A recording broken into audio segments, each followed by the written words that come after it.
At a family dinner, my granddaughter whispered, "Grandma, don't drink the tea. Dad put something in it 10 minutes ago." I looked at my son, but he was already smiling.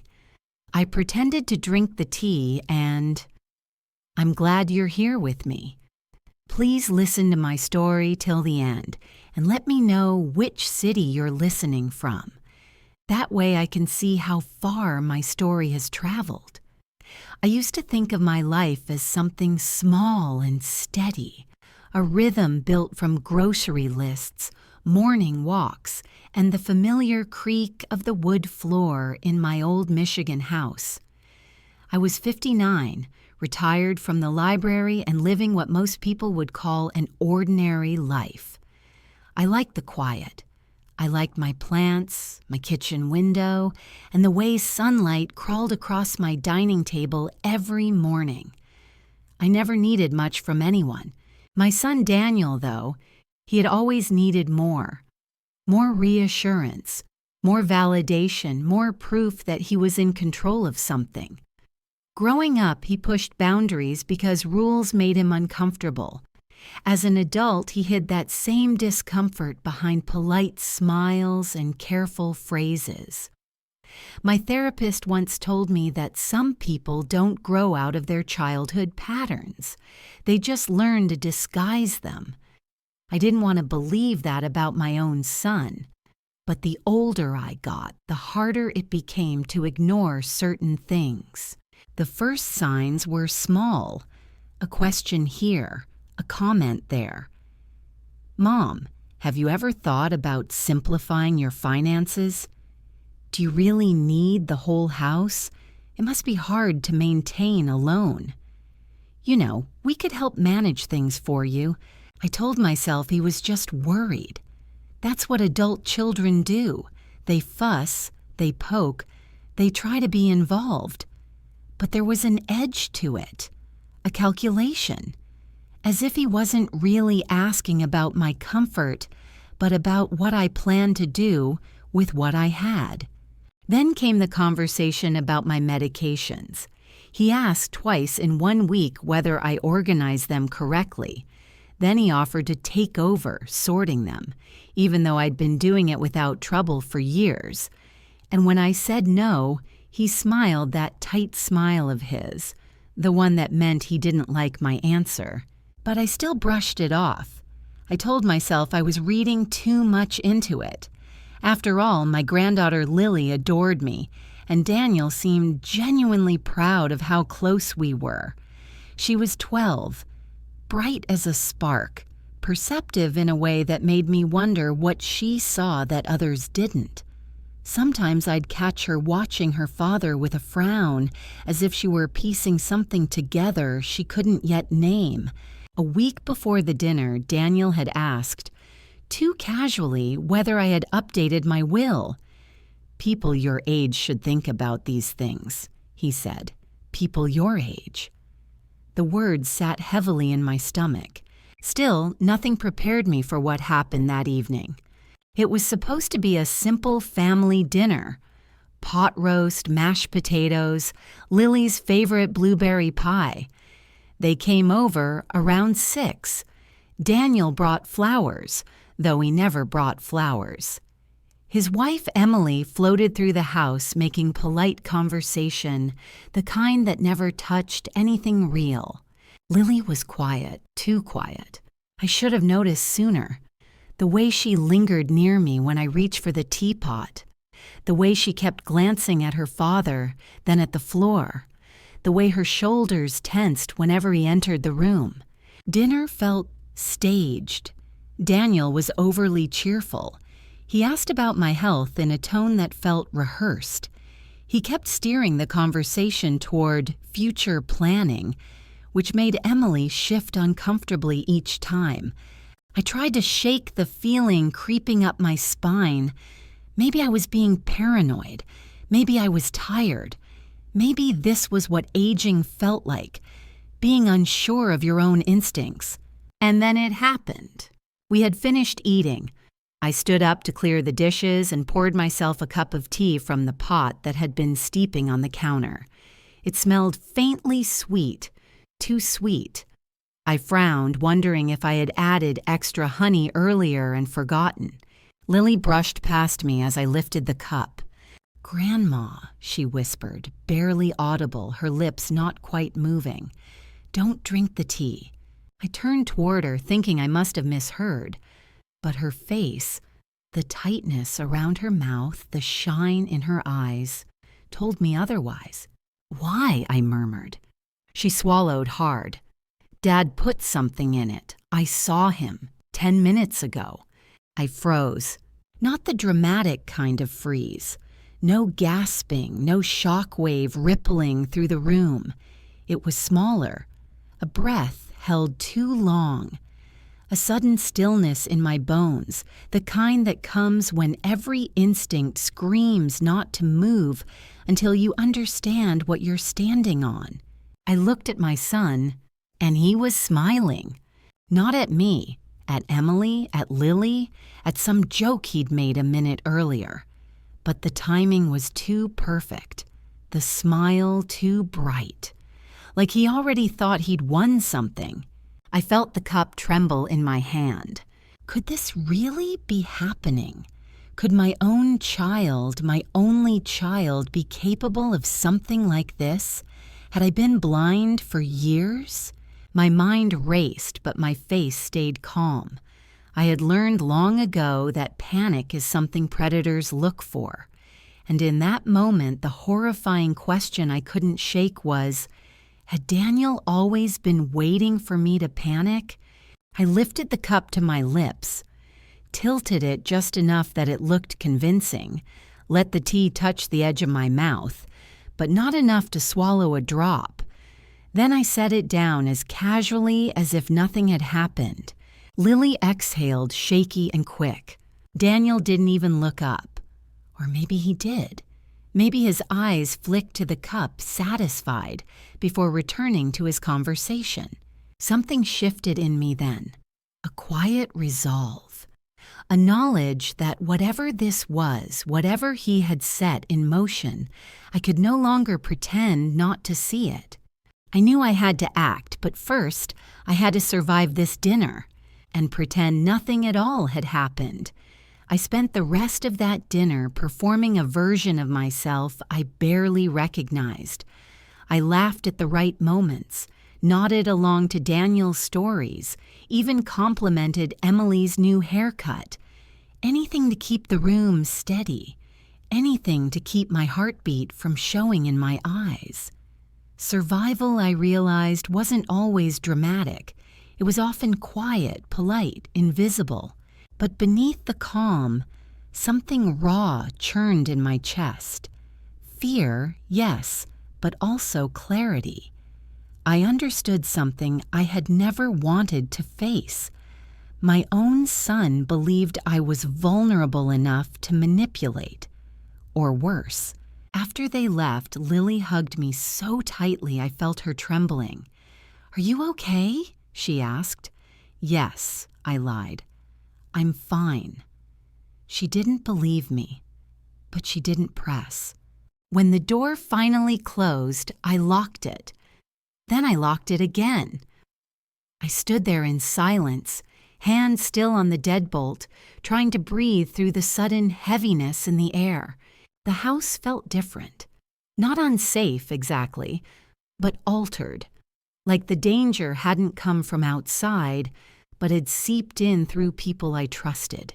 I walked to the kitchen and stared at the teacup I'd left in the sink. A faint sheen clung to the inside, maybe from the honey, maybe not. I didn't dare touch it. Not yet. Not without knowing what it was. I thought of calling 911, but what would I say? My son smiled at me while I pretended to drink tea. Fear makes you doubt your own logic. Caution makes you doubt everyone else's. I knew I needed evidence, not just for the police, but for myself. I spent half an hour pacing the kitchen, listing out everything in my head. 1. If Lily was right, Daniel had attempted to poison me. 2. If he attempted once, he might attempt again. 3. If I confronted him directly, he might accelerate whatever plan he believed he was entitled to. 4. And if I did nothing, I might not survive the next attempt. By midnight, exhaustion set in. I sat on my bed, holding the phone in both hands. I thought of calling a friend, but what would I say? Most people don't want to believe a child could hurt a parent. They'd tell me I misunderstood. They'd tell me Daniel was stressed, overwhelmed, maybe depressed. Anything but malicious, anything but intentional harm. But I had seen the calculation in his eyes long before tonight. I had just pretended it wasn't there. I barely slept. Each sound in the house felt amplified. The shifting pipes, the branches tapping the window, the hum of the refrigerator. My mind kept replaying Lily's whisper, the urgency in her voice, the fear. By morning, I had a single thought that cut through the haze. If my own granddaughter felt compelled to warn me, something was deeply, dangerously wrong. I needed to understand the extent of it. I needed to understand the stakes. I spent the next day checking everything in my house. The pantry, the medicine cabinet, the drawer where I kept my daily pills. Nothing looked unusual, but the absence of evidence didn't soothe me. It only meant Daniel was careful.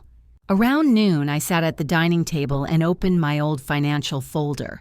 Bank statements, insurance policies, my will, outdated documents, all of them. I ran my fingers along the edges of the papers and felt a pang of anger at myself. I had allowed too much to remain unprotected.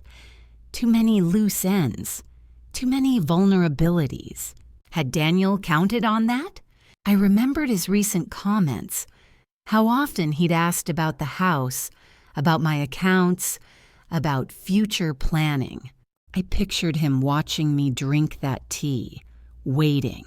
A cold wave went through me. If Daniel had begun something, he wouldn't stop until he got what he wanted.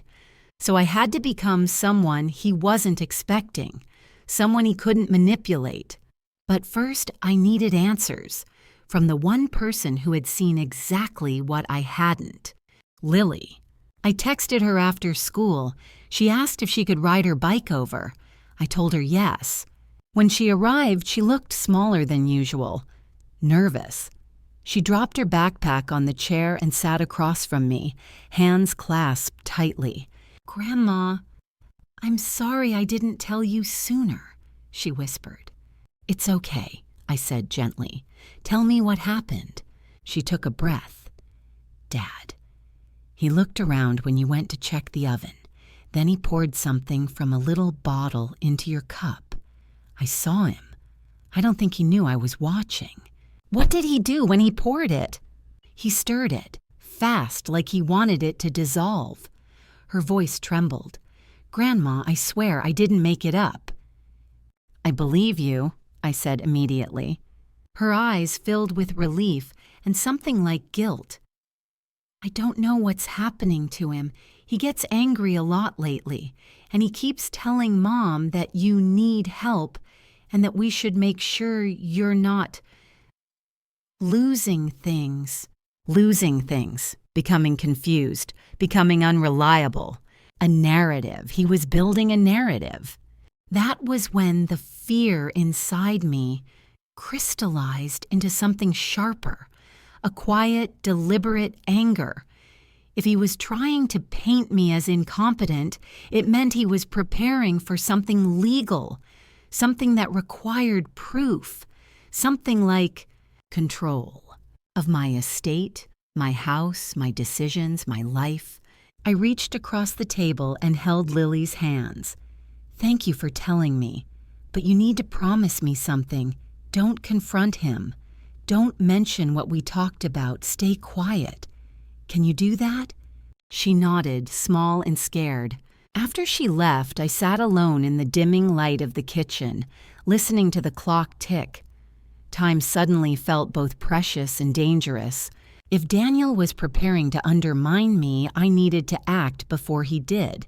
not emotionally, not impulsively, strategically. And so my first plan began to take shape. I would quietly, methodically secure every aspect of my life, my finances, my medical decisions, my legal standing, before Daniel could twist anything to his advantage. The first step would require courage and a level of secrecy I had never imagined needing in my own family. But what was the alternative? Waiting for him to try again? No, I wouldn't die politely. I wouldn't die quietly. I wouldn't die for someone else's convenience. Daniel had underestimated me. That was his first mistake.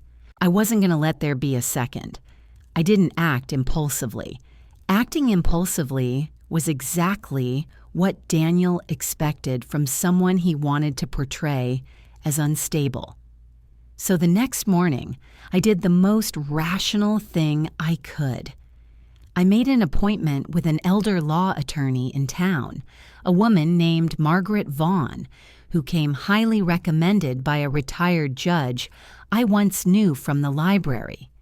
The receptionist squeezed me in that same afternoon. That alone told me something. When older women call with urgency in their voice, the legal world listens, but not always for the reasons you'd hope. I drove myself there.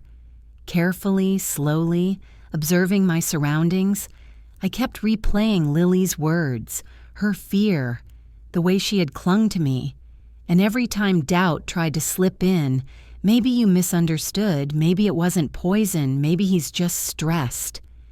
I remembered Daniel's smile. No mother forgets the kind of smile her child gives when he believes the world is tilting in his favor. Margaret's office was in a restored Victorian house near the courthouse. Quiet, respectable, the sort of place where people whispered their fears behind closed doors. She greeted me in the lobby with warm eyes and a firm handshake. "What brings you in today?" she asked once we were seated in her office. I hesitated. The truth sounded absurd even in my own head, but absurdity doesn't make something untrue. "I believe my son is attempting to gain control over my estate," I began carefully, "and I believe he may be willing to harm me to do it." Her expression didn't change. Not shock, not disbelief, just focus. "Has he tried to file anything on your behalf? Any power of attorney forms? Conservatorship inquiries?" "Not that I know of," I said, "but he's been asking questions about my will, about my home, about my medications." Margaret nodded slowly. "That pattern is common. It's called anticipatory control behavior." "Is that a legal term?" I asked. "No," she said. "It's a human term." I almost smiled. Then she asked the question I was dreading. "Is there a specific incident that made you come today?" I breathed in. "My granddaughter told me he put something in my tea 2 nights ago." Margaret didn't flinch. "Do you still have the cup?" "Yes, in my sink." "Don't wash it," she said. "We can have it tested privately.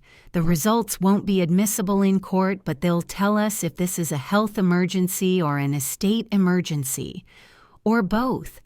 Those words, health emergency or estate emergency, settled in my mind like a stone sinking to the bottom of a lake. She then outlined the plan. Step 1, update my will, quietly. Step 2, establish a durable power of attorney and healthcare proxy, but not with Daniel. Step 3, secure my financial accounts with 2-step verification and trusted contacts. Step 4, document everything, every comment, every strange behavior, every witness. "And step 5, I asked. Her eyes darkened. "Prepare for the possibility that he may escalate when he realizes he's losing access." I felt by the time I left Margaret's office, the sun had dipped low, throwing long shadows across the parking lot. I drove home with a strange calm spreading through me. Not relief, just purpose. But purpose has weight, and that weight settled heavier when I saw Daniel's car parked in front of my house. He was early, unexpected, uninvited. He stepped out as I pulled in, smiling that same bright, rehearsed smile. "Mom thought I'd stop by. I called earlier, but you didn't answer." I forced a polite tone. "I was out running errands." "Errands?" His voice tightened. "Everything okay?" Was he already suspicious? Already nervous that I wasn't behaving the way he expected? I unlocked the door and stepped aside so he could follow me in. I didn't want him inside. My instincts recoiled, but refusing would spark immediate tension. And I wasn't ready for that yet, not without preparation. He wandered into the kitchen and immediately looked at the sink, at the teacup. My heart gave a single sharp thud. He picked it up casually, too casually. "Want me to wash these for you?" He wanted to destroy the evidence. "No," I said quickly. "I'll do it later." He paused, just a subtle hitch, but it was enough. Then he set the cup down exactly where it had been, but with a stiffness that betrayed irritation. "So," he said lightly, "what errands kept you busy today?" I smiled. "Just sorting out some paperwork. You know how it is at my age." The words were bait. I wanted to see how quickly he would bite. He straightened slightly, eyes sharpening. "What kind of paperwork?" "Oh, the usual, financial, legal, boring things." He studied me, not with the eyes of a son checking on his mother, but with the eyes of a man calculating whether someone was getting ahead of him. Then his voice softened. Too soft. "Mom, if you're making any changes to your will, shouldn't we talk about it as a family?" There it was, the confirmation I didn't want but needed. He was expecting a change. He feared a change, because he had plans that required me silent, still, compliant. "I haven't changed anything," I lied smoothly. "And if I ever do, I'll let you know." I watched the relief cross his face, and then the confusion. He couldn't tell if I was being honest, and uncertainty, I realized, unnerved him more than confrontation. He stayed only another 10 minutes. Chatter about nothing. Questions wrapped in charm. Subtle attempts to peek into my mail pile, my notes, my desk drawer. When he finally left, the house felt breathable again. But the silence didn't last long. 2 hours later, my phone buzzed with a text from Lily. "Dad's in a weird mood. Keeps asking if you said anything today. Did you?" I stared at the screen.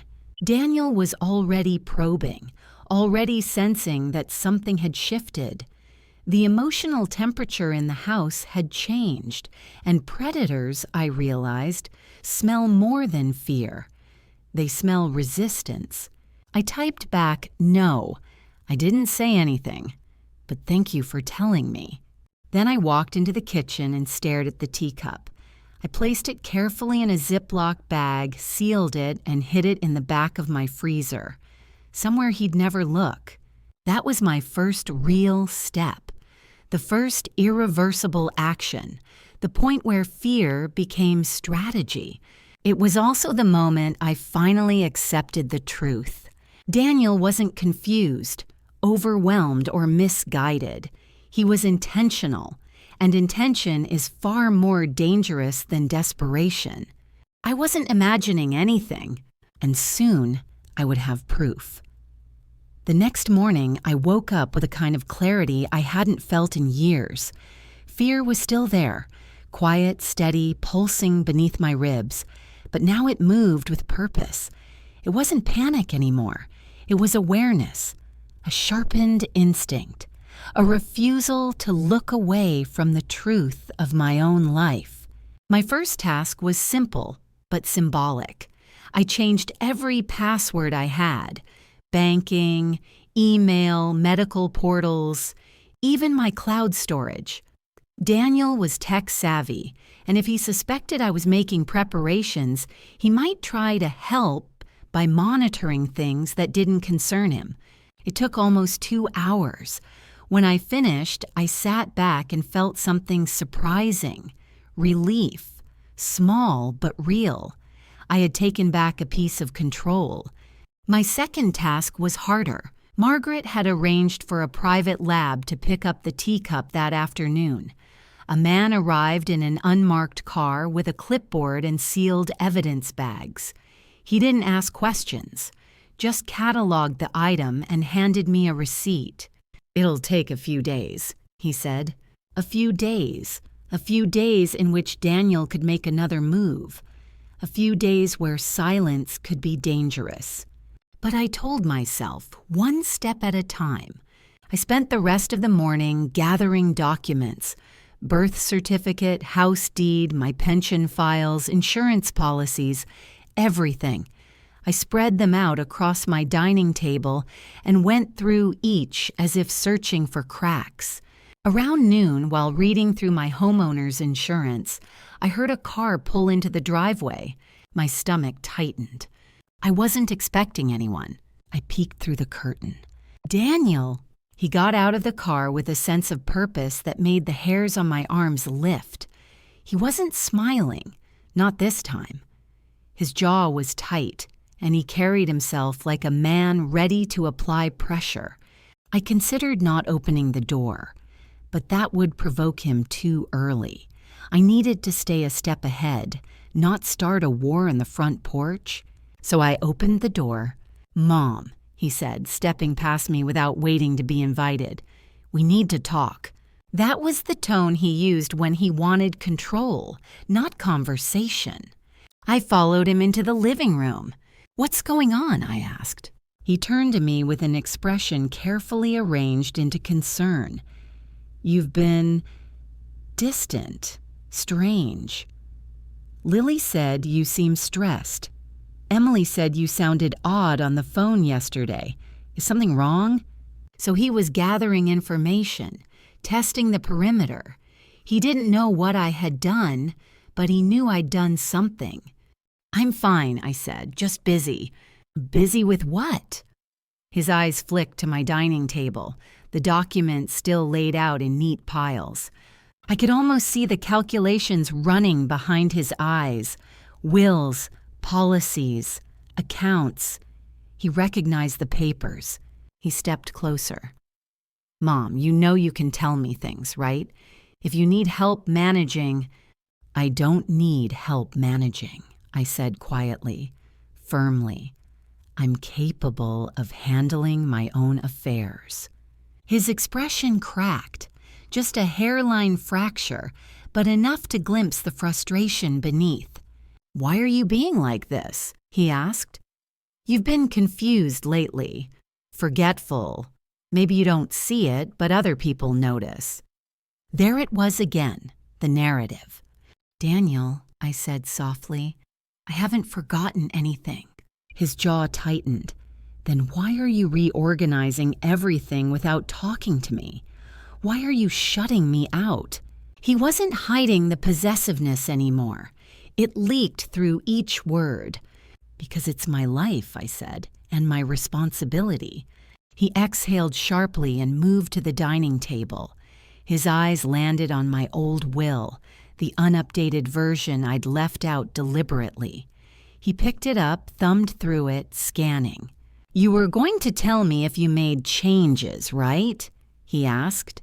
I watched him, calm but alert. "Of course." He set the will down with a bit too much force. Then he stepped closer, too close. "Mom, I just want what's best for you." It wasn't a statement. It was a warning. Something in his voice had changed, lower, colder, threaded with impatience. I held his gaze. "I know what's best for me." There was a long silence. Daniel looked at me the way someone looks at a piece of machinery they can't get to work, frustrated, impatient, resentful, and under it all, afraid. Afraid of losing control, of losing access, of losing whatever plan he had crafted in his head. When he finally spoke, it was through clenched teeth. You're making things harder than they need to be. And you're pushing harder than you need to, I replied. That did it. His composure broke. He took a step back, rubbing a hand over his face. Fine. If you're going to act like this, then don't expect me to fix things when they fall apart. I never asked you to fix anything, I said. His eyes narrowed. Maybe you should have. He left without another word, slamming the door so hard the frame rattled. I stood there, breathing slowly, letting the tremor move through me and then fade. The house was quiet again, but not peaceful. Daniel had crossed into a new territory, aggression with a veneer of concern, a tactic meant to confuse, destabilize, guilt, and frighten. He had revealed his hand more clearly than he intended. He knew something was shifting. He could sense resistance, and he was escalating. I needed to protect myself, not tomorrow, not next week, now. So I spent the next 3 days finishing every step of Margaret's plan. Updated, will signed and secured. Power of attorney assigned to a trusted friend from my old library days. Someone with no ties to Daniel. Bank accounts locked down with multi-factor authentication. Copies of documents stored in a digital vault. And then, when everything was finished, I collapsed into my armchair and allowed myself to breathe for the first time in days. A strange quiet washed over me. Not safety, not comfort, but relief. A pause. A moment to collect myself before the next inevitable storm. I didn't know when Daniel would push again, but I knew he would. Predators always test the fence twice. For 3 days after Daniel's visit, the house felt like a held breath. Nothing moved out of place. No unexpected knocks. No suspicious cars slowing down in front of my driveway. Just quiet. But quiet can be deceptive. Quiet is often where manipulation begins. On the morning of the 4th day, Daniel switched tactics. He called me at 9:30. His voice was soft, unusually warm, so warm it raised every alarm inside me. "Mom," he said, "I've been thinking. Our last conversation. I didn't handle it well. I'm sorry." Daniel didn't apologize. Not unless he needed something. I held the phone tightly. "What made you say that?" A short pause. Then, "I hate fighting with you, and I know you've been feeling overwhelmed. I shouldn't have added to your stress." There it was, the bait wrapped in affection. "I'm not overwhelmed," I said calmly. I know. His tone was gentle, soothing. But we all have moments, especially when we're dealing with complicated things. Complicated things, a phrase that could mean anything and nothing at the same time. "I was thinking," he continued, "why don't I come over tonight with dinner? Just something simple. We can talk, reset, maybe laugh a little, like old times. Like old times, as if the past week could be erased with pasta and a smile. I recognize the strategy. When pressure fails, charm comes next. It's a common tactic among people who want control. They retreat, soften, lure you into a false sense of comfort, then strike again once you've relaxed. "Not tonight," I said gently. "I have plans." "Plans?" he asked too quickly. "With who?" I didn't say with someone, I said plans. Silence unfurled across the line, a measured, calculating silence. "Okay," he said finally, "let's talk tomorrow then." "We'll see," I said.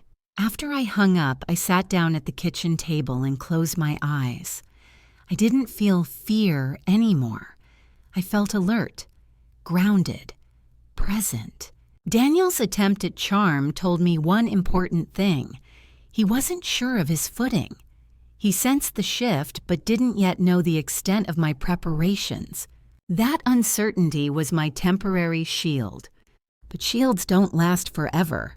I needed support, not emotional validation, strategic support. Someone who knew Daniel, who understood my personality, and who could tell when something wasn't right. The first person who came to mind was my old library co-worker, Cindy Grant.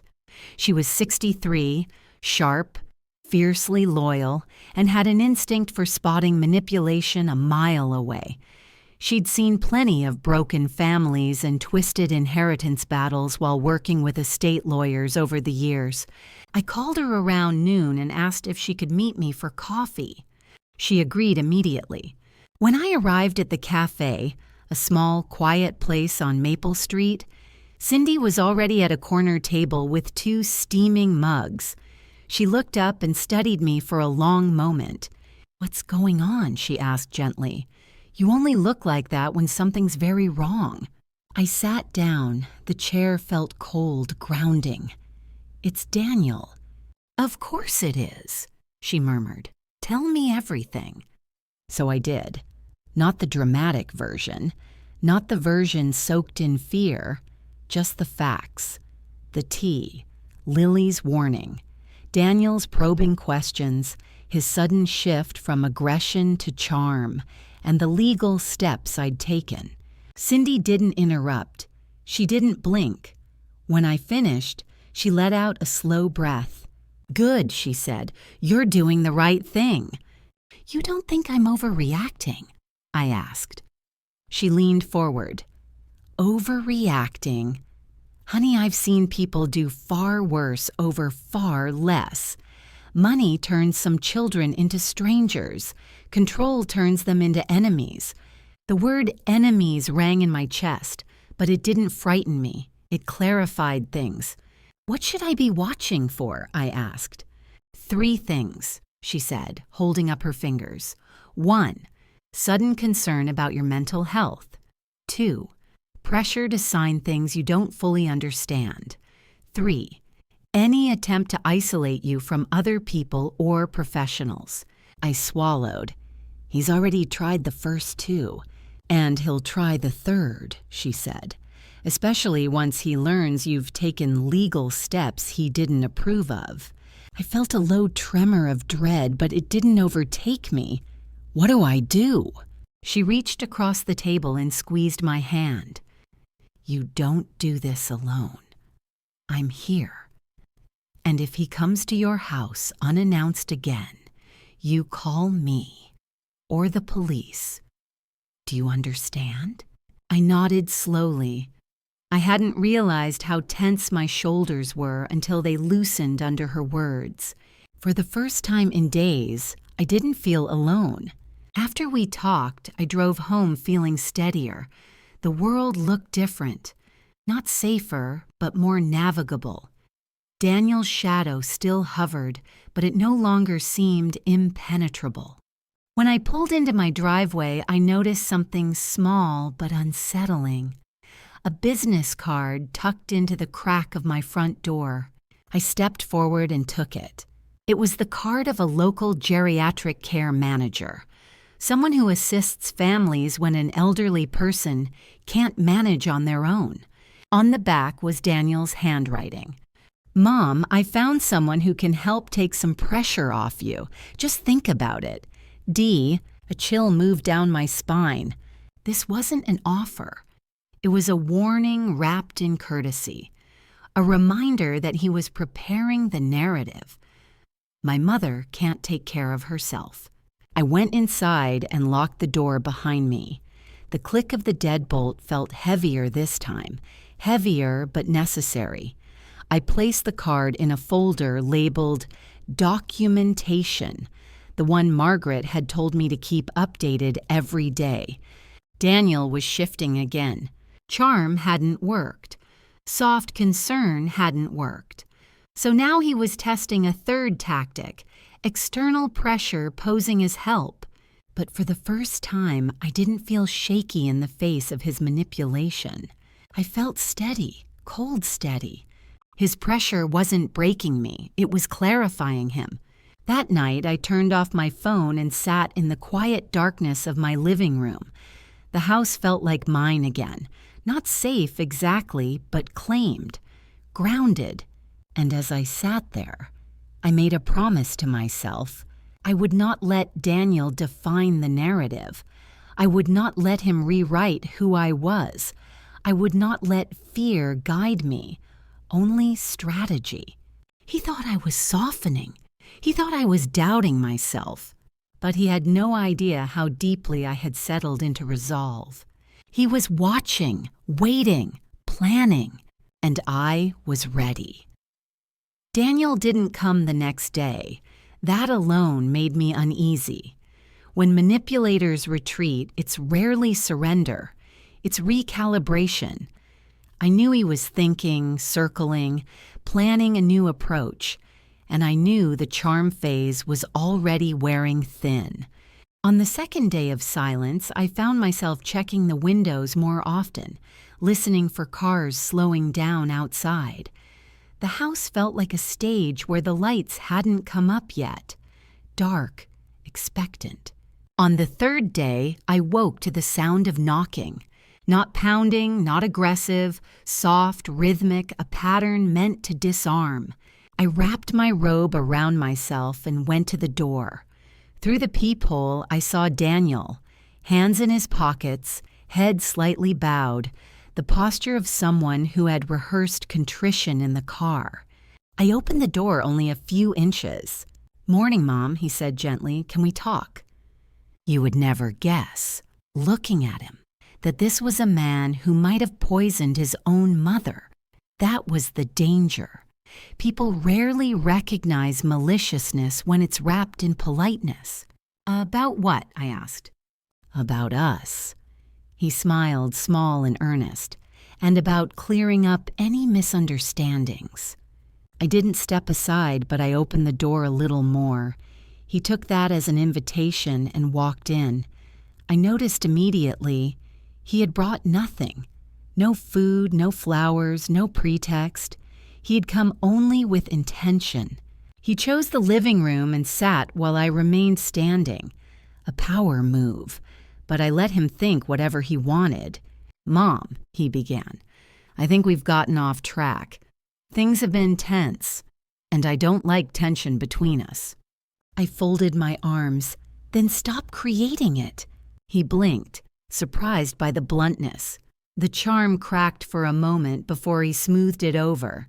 "I'm not creating anything," he said carefully. "I'm trying to help. You've been stressed. You've been making choices without talking to me or Emily. We're worried." "Worried," I repeated. "Concerned, overwhelmed, confused. You choose different words, but they mean the same thing." He frowned. "What's that supposed to mean?" "It means," I said slowly, "that you're trying to control the narrative about me." His jaw twitched, a tiny betrayal of emotion he didn't want to show. "Mom," he said, his voice softening again, "I think you're getting the wrong idea. Nobody wants to control you." I simply watched him. Silence unnerved him more than accusations. He leaned forward, elbows on his knees, mimicking empathy. "Look, I know things have been difficult since you retired, and it's normal to feel insecure about independence as you get older." I cut him off. "I'm not insecure, I'm aware." He opened his mouth, then closed it again. His eyes narrowed ever so slightly, realizing I wasn't going to follow the script he'd prepared. He tried again. "Mom, you're dealing with complicated paperwork, legal stuff, financial decisions. It's a lot. Let me help you. That's all I've ever wanted." "Is that why you contacted a geriatric care manager?" I asked softly. He stiffened.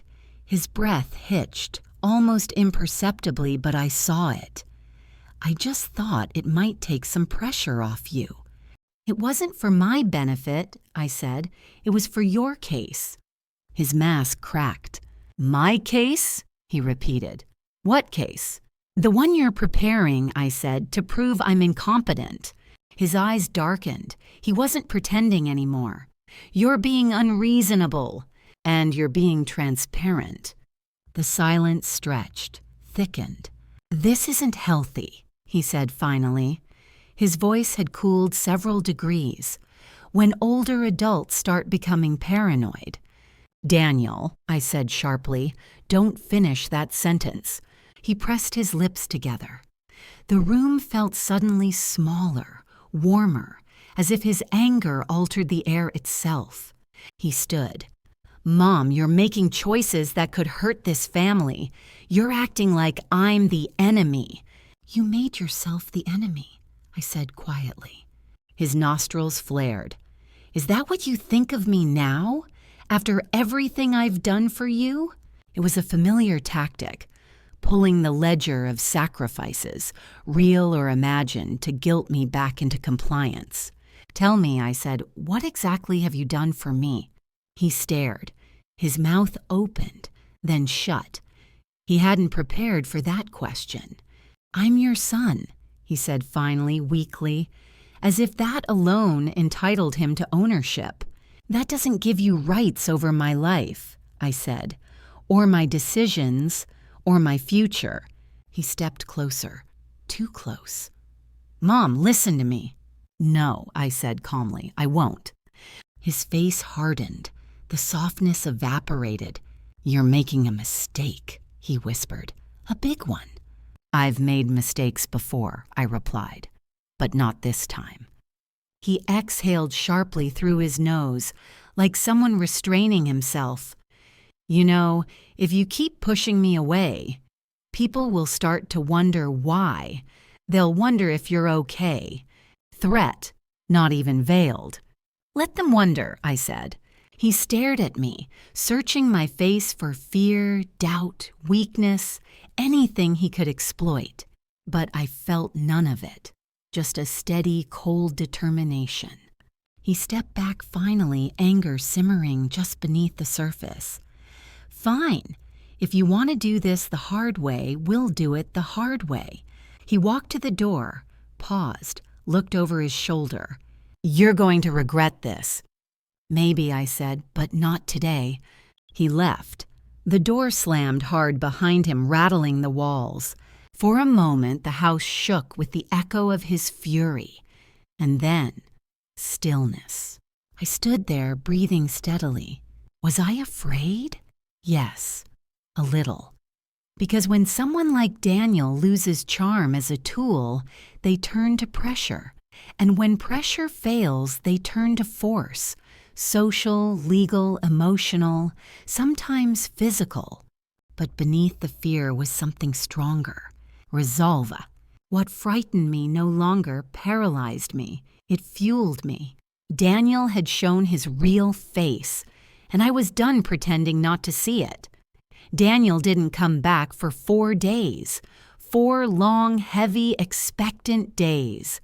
I knew the silence wasn't peace. It was preparation. Predators don't retreat. They wait. The house felt different during that time. Still mine, but no longer neutral. I moved through each room with awareness, touching the edges of tables, flipping light switches, opening and closing curtains with a deliberate calm. I wanted to remember the feeling of the place before it changed again. On the 5th day, the call came. It wasn't Daniel, it was Margaret. Her voice was steady, but her words landed like stone. "The tests came back." I sat down slowly. "And?" "There were traces of zolpidem in the residue. A sleep medication. Powerful, fast-acting, dangerous in the wrong dose."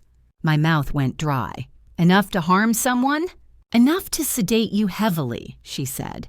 "And if combined with other medications you take, yes, it could have been dangerous." I closed my eyes. Even though I already suspected it, hearing confirmation still felt like ice settling in my chest. "Margaret," I whispered, "my son tried to drug me." There was a long pause before she answered softly, "Yes, and now you have proof. Unofficial, but proof." Nonetheless, this changes the trajectory. Trajectory, the polite word lawyers use to describe a path toward conflict. What do I do now? I asked. Prepare, she said. He will make a bigger move soon. You need to stay ahead of him. I thanked her and hung up.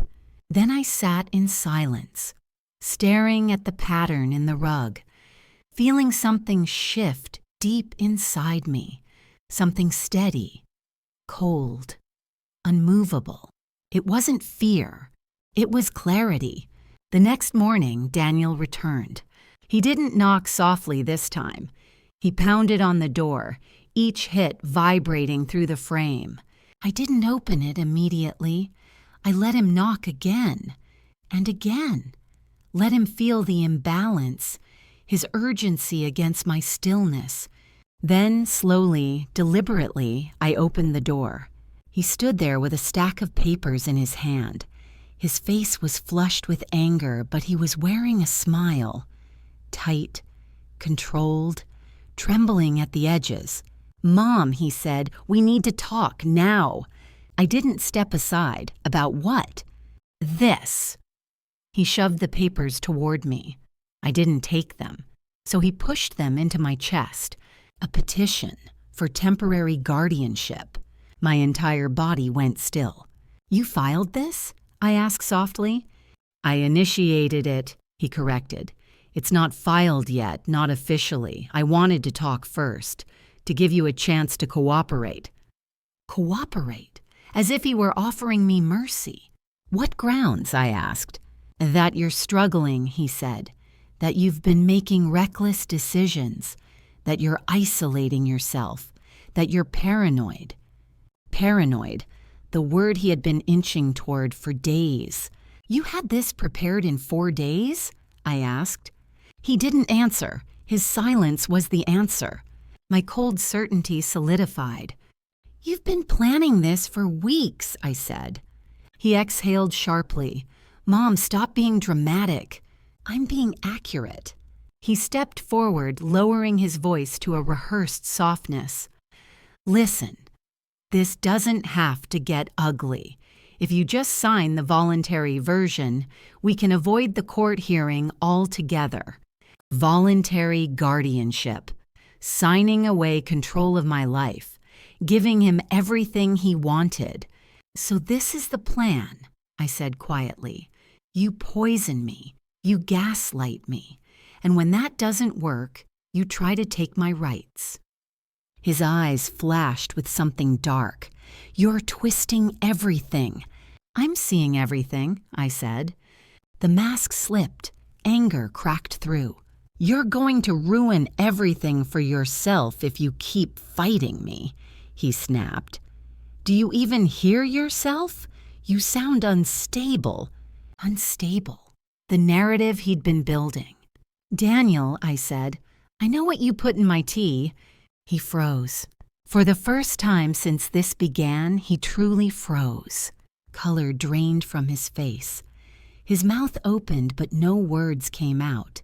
His chin twitched, a small, uncontrolled spasm betraying the panic underneath.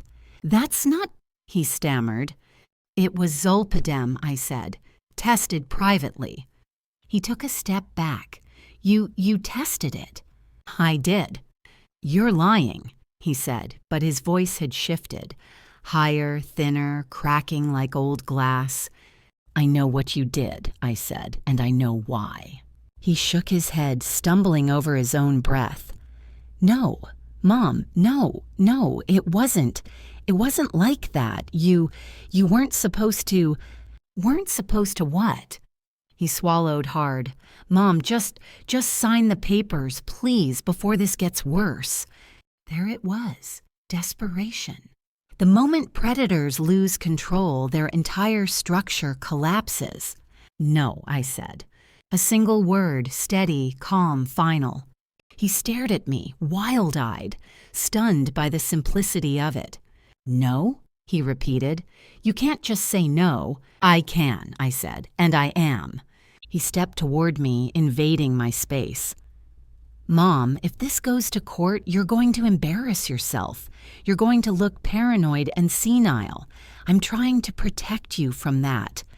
You're trying to protect your claim, I said. His mouth twisted into something ugly. If you think you can fight me in court, you're delusional. I won't be the one on trial, I said quietly. For the first time, true fear flashed across his face. Not fear of me, fear of exposure. I stepped back and rested my hand on the door. Leave, I said. You can't make me. Leave, I repeated, or I call the police. His eyes widened. The police? Are you serious?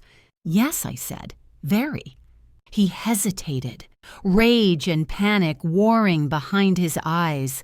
His breath was shaking, his hands trembling, his control slipping.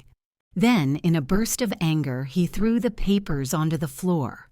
They'll believe me, he hissed. Not you. Maybe, I said. But they'll look closely, and you can't hide what you did. His face contorted, fear, fury, humiliation all twisting into something sharp. Then he turned and stormed out, slamming the door so violently a picture frame fell from the wall. I picked up the papers calmly. My hands didn't shake. The fear inside me had changed shape. It wasn't terror. It was conviction. Daniel had shown everything. His plan, his desperation, his breaking point.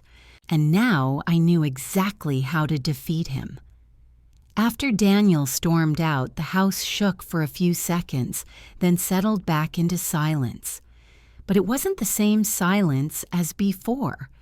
This one felt like a doorway, a moment between what had been and what would come next. I locked the door, picked up the guardianship petition he had thrown on the floor, and spread the pages across my dining table. The arrogance in the paperwork was staggering. Every accusation was framed as concern, confusion, forgetfulness, instability, none of which had any basis in reality.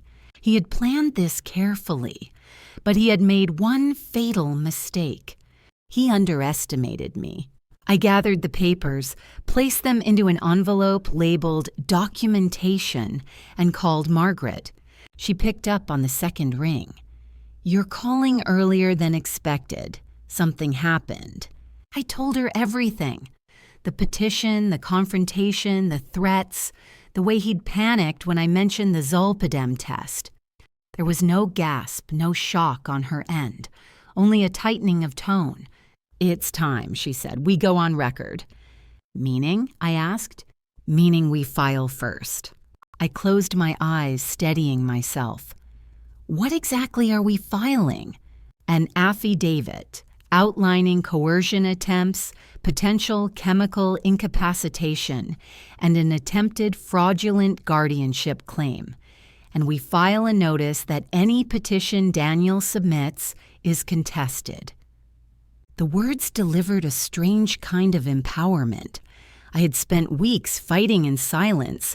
Now I would fight in daylight. I can come in today, I said. Come now. The law office felt different this time. Not ominous, not intimidating. It felt like shelter, like stepping inside a place where truth had walls. Margaret ushered me into her office and spread out a clean stack of forms. Tell me every detail, she said. We need precision. So I did. Slowly, carefully, step by step. The T, Lily's warning, the private test, the charm, the anger, the petition. All of it. She didn't interrupt. She wrote quickly, her pen clicking softly across the pages. When I finished, she looked up. Are you prepared for this to escalate? She asked. I'm past preparation, I said. I'm ready. We signed the affidavit together. She notarized it. She sent it electronically to the probate court with a timestamp. Then she leaned back, exhaled, and said, Now we wait. Daniel didn't make me wait long. At 4:30 that afternoon, my phone rang.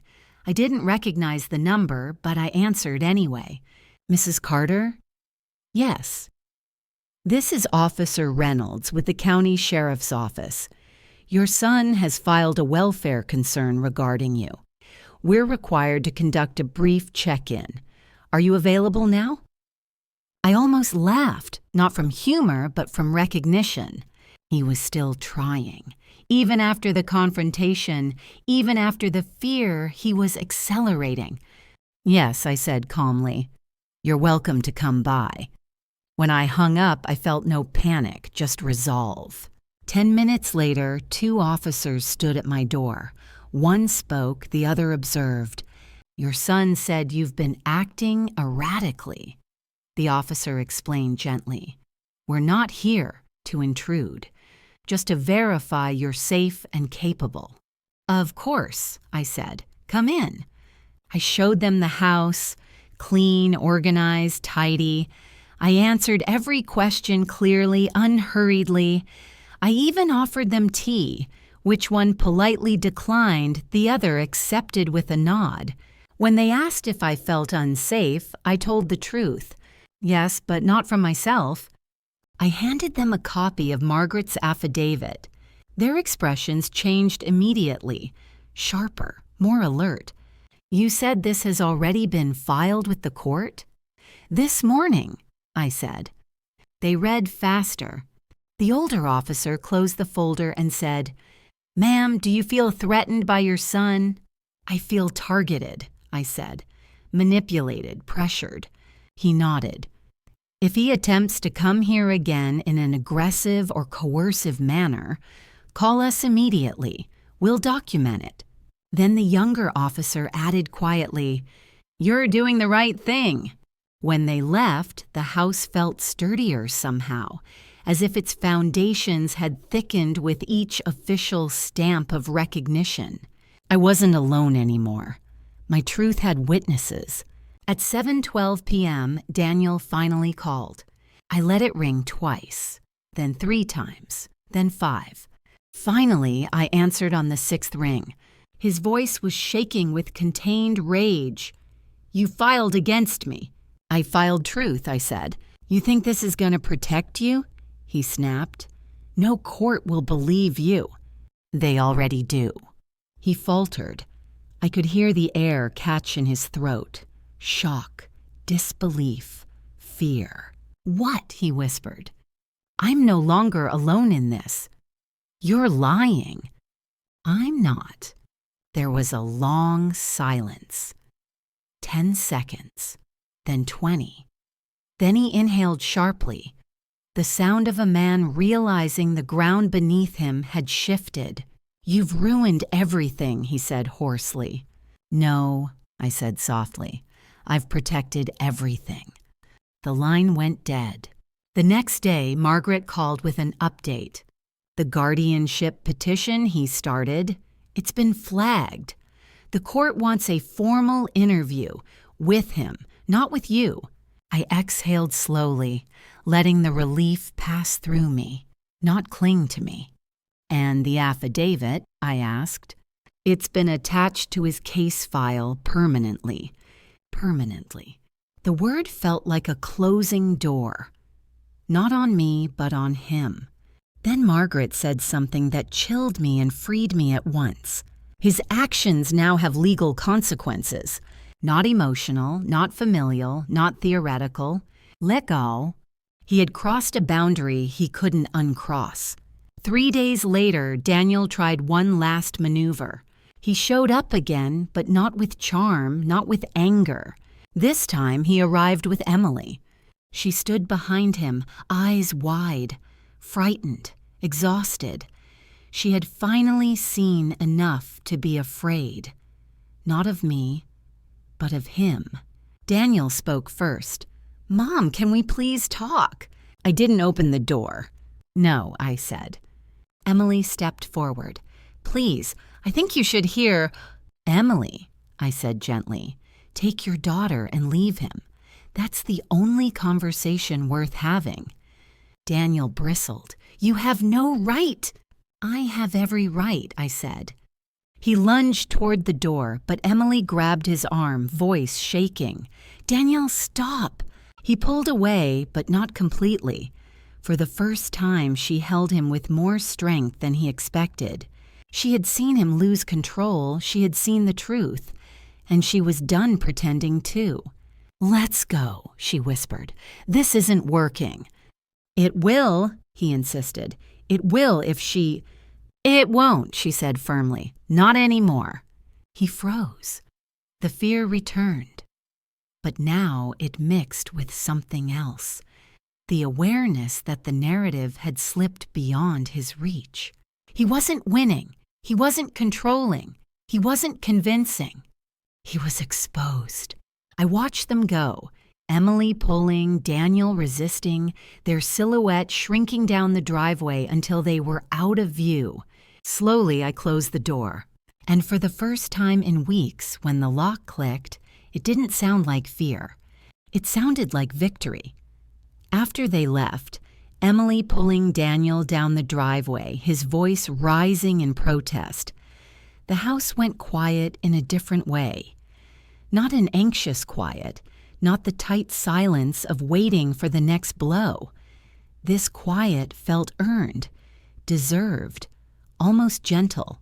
I stood by the door for a long time, fingers resting on the lock, absorbing the stillness. My heart wasn't racing, my hands weren't shaking, my breath wasn't shallow. Everything inside me had steadied. For the first time in weeks, I wasn't bracing for something. I was simply standing, and I felt present. I slept that night without the constant awareness of footsteps, knocks, or phone calls. My dreams weren't peaceful yet. My mind still worked through the pieces, but they weren't nightmares either. The danger was no longer immediate. It had been forced into the open, and once truth is visible, its power changes shape. In the morning, sunlight spilled across the kitchen table, warming the wood. I brewed coffee, not tea, and sat down to look through my plants. I trimmed brown leaves, rotated pots, touched the soil. These small routines had always grounded me. Now they anchored me again. My new life didn't come with dramatic triumphs. It came with small ones. Closing a drawer without fear, opening mail without dread, hearing the phone buzz and not jumping. But some changes were not small. Within days, the legal system began to move. Margaret called on Wednesday with a tone that almost sounded like satisfaction. "The court denied his preliminary petition," she said. "They saw your affidavit, reviewed the circumstances, and flagged his filing as potentially malicious." Potentially malicious. The polite legal phrasing for what really meant. He overplayed his hand. He misused the system. He got caught. "What does that mean for him?" I asked. "It means he'll have to explain himself formally," she said, "and the judge has the right to open an investigation into his conduct." "A legal investigation?" I asked. "Yes," she said. "Not criminal, yet, but administrative, procedural, and ethical. If he tries to escalate, it could become worse." I sat back in my chair, letting the information settle. "What about me?" I asked softly. "You're safe for now," she said, "and you're protected. Legally, structurally, financially. You made the right moves at the right time." There was something validating in that. Not triumphant, just steadying. After I hung up, I felt a shift inside me. Not relief, but the slow return of self-trust. For weeks, I had doubted my instincts, questioned my perception, wondered if I was overreacting. But I had been right. Every step, every suspicion. Sometimes survival isn't about strength. It's about listening to the quiet warnings inside you and believing them. Lily visited that afternoon, riding her bike up the driveway with cautious hope in her eyes. I stepped onto the porch before she even knocked. "Grandma," she said breathlessly, "Dad's been weird, quiet, but not scary. Just like he's scared of something." "He's facing consequences," I said, "real ones." She nodded slowly. "I told Mom everything I saw, everything I heard." "And?" I asked gently. "She believed me," Lily whispered. "Of course she did, because children rarely lie in the direction of danger. They lie to avoid trouble, not to create it." Lily's truth had cracked something open in Emily that she could no longer ignore. We sat together on the porch swing. She rested her head on my arm. "Are you mad at Dad?" she asked finally. "No," I said honestly. "I'm disappointed, I'm sad, and I'm careful, but I'm not mad." "Are you scared of him?" "I was," I said, "not anymore." "Why not?" "Because he lost his power when he lost his secrecy." Lily nodded as if she understood that better than someone her age should have to. "Grandma," she whispered, "I won't let him hurt you." My heart tightened. "You already protected me. You did something very brave." She smiled, small, quiet, proud. When she left, the house didn't feel empty. It felt anchored. 2 weeks passed. Daniel didn't come by, didn't call, didn't text. Emily, however, reached out. Gently at first, then steadily. She wasn't asking for reconciliation. She was asking for clarity. She wanted to understand the full scope of the situation. She wanted to protect Lily. She wanted to separate her own fears from Daniel's narrative. She invited me to coffee one morning in a neutral place, the same cafe where I'd spoken to Cindy. She arrived looking tired but resolute. "I need to know everything," she said. So I told her, calmly, plainly, no embellishments. I described the tea, the testing, the petition, the threats, the officer's visit. By the time I finished, she was pale.